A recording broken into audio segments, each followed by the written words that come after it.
আগামী 28শে ফেব্রুয়ারিতে এই 3 নম্বর ওয়ার্ডে ভোটার যারা আছেন এই সেন্টারে ভোট দিতে আসবেন। যদি মনে করেন যে কিরণ সাহেবকে ভোট দিবেন তাহলে এই সেন্টারে ভোট দিতে আসবেন।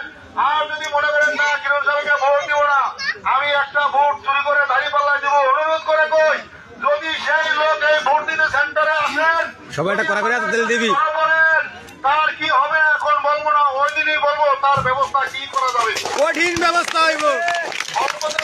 আমি কথা বলছি, অনেক চিকিৎসা কাহিনী বলে লাভ নাই, মার কাছে মামাবাড়ির কিস্তা করে লাভ নাই, কারণ আপনারা আমার থেকে ভালো জানেন এবং ভালো বোঝেন।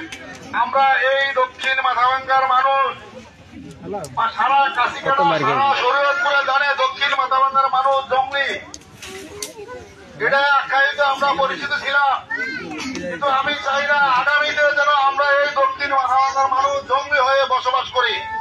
আপনারা কি চান আমরা সবসময় জঙ্গলি হয়ে থাকি? যদি জঙ্গলি হয়ে কত কাম করেন তাহলে কিরণ সাহেবকে করে ভোট দিবেন। কিরণ সাহেবকে ভোট দিলে আমাদের দক্ষিণ পাশে যে নদী ভাঙ্গন শুরু হয়ে গেছে, এই নদী ইনশাল্লাহ বেরিবান হবে। এই নদী যদি বেরিবান হয় এই দেশের রাস্তাঘাট যা আছে সকল কিছু পাকা হবে ইনশাল্লাহ।